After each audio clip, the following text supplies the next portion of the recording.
आप दिमाग पढ़ लेते हैं, आप फेस रीडिंग कर लेते हैं, आप हनुमान जी के बारे में सोचते हैं। अच्छा आप माइंड रीडिंग कर लेते हैं, आप सब कुछ कर लेते हैं। मुझे ये बताइए कि श्याम मानव के मन को पढ़ लीजिए और उनकी निगेटिव एनर्जी को पॉजिटिव में कन्वर्ट कर दीजिए, तो आपके खिलाफ बोलेंगे ही नहीं, वो किस्सा खत्म हो जाएगा।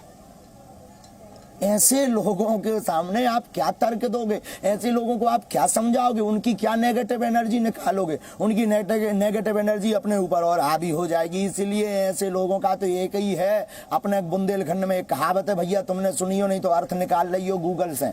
एक पतंगा होता है जो मेंटल के गैस सिलेंडर के मेंटल के पास जाता है, खुद जलता है और आगे को लगो सिलेंडर में जो जलवे बारो मेंटल लगो रात हुए और फोड़ दे।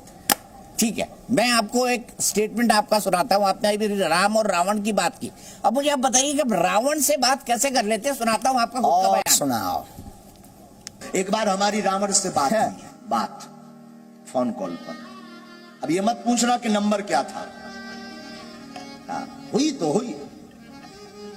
एक बार हमारी रावण से बात हुई, हमने कहा क्यों दशानंद जी माय डियर कैसे हो? उन्होंने कहा हेलो बागेश्वर वाले बोल रहे हैं। हम कहा जी, हम कहा भैया कैसे हो? हमने बुंदेली में बात करी, रावण ने भी हमसे बुंदेली में बात की। हम तो ठीक है भैया, हद तो जा हो गई कि साउंड में फटर फटर हो गो। हमने कहा भाई साहब दसई मौ से बोल रहे का?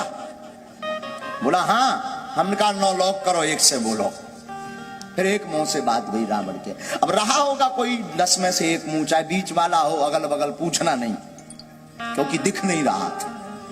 बात हुई तो हुई। हमने पूछा रावण को कि तुमने राम जी से दुश्मनी क्यों की?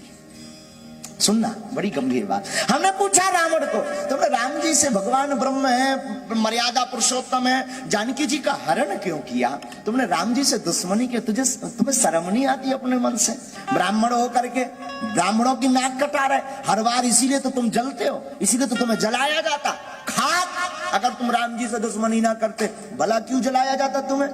रावण ने बड़ा सुंदर जवाब दिया, जरा सुनना। हमने कहा उसको तू अपने भाई से सीखता, विभीषण से। अब महाराज जी रावण का नंबर कम से कम मुझे तो दे दीजिए, एक आध बार मैं भी बात कर लूंगा।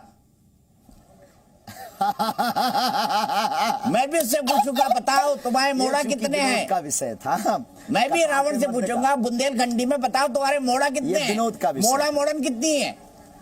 कई सारे साधु सन्यासी आप ही के इलाके से राजनीति में चले गए, उत्तर प्रदेश से राजनीति में चले गए। आप ही के इलाके के एक संत हैं जो साध्वी हैं, जो मध्य प्रदेश के मुख्यमंत्री बने। आप भी 27 साल के हो गए, चुनाव तो लड़ सकते हैं। तो महाराज जी कोई चुनाव लड़ने का आगे इरादा?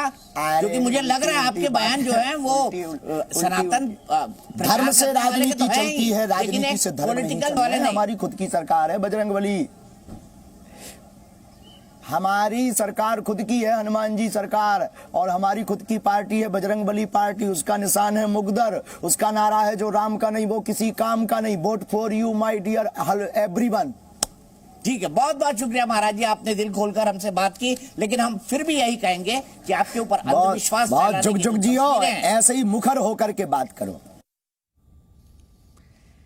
धीरेन्द्र शास्त्री कथावाचक हैं और उनके कई सारे भक्त होंगे, उनको सुनने वाले होंगे, उन पे विश्वास रखने वाले होंगे, और उनसे बस सिर्फ हम इतना ही कहना चाहते हैं कि इस विश्वास पर सवाल नहीं है, सवाल उस पर है कि जिस नजरिए के साथ वो अपनी बातों को रख रहे हैं, और उस पर अगर कोई सवाल उठ रहा है तो शायद ये समाज में गलत संदेश ना दे दे, इसलिए ये बातें आपके सामने आनी चाहिए।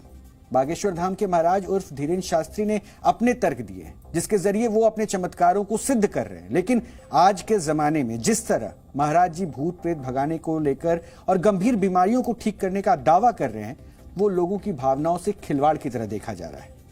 ये 21वीं सदी में वैज्ञानिक सोच रखने वाले लोगों के लिए चैलेंज है, एक चुनौती है। और हम बागेश्वर धाम के महाराज के धार्मिक कार्यों के खिलाफ तो बिल्कुल भी नहीं है, लेकिन धर्म कर्म के नाम पर अंधविश्वास फैलाने के जो क्रियाकलाप किए जाते हैं उनका समर्थन हम बिल्कुल भी नहीं कर सकते, चाहे वो कोई भी कर रहा हो।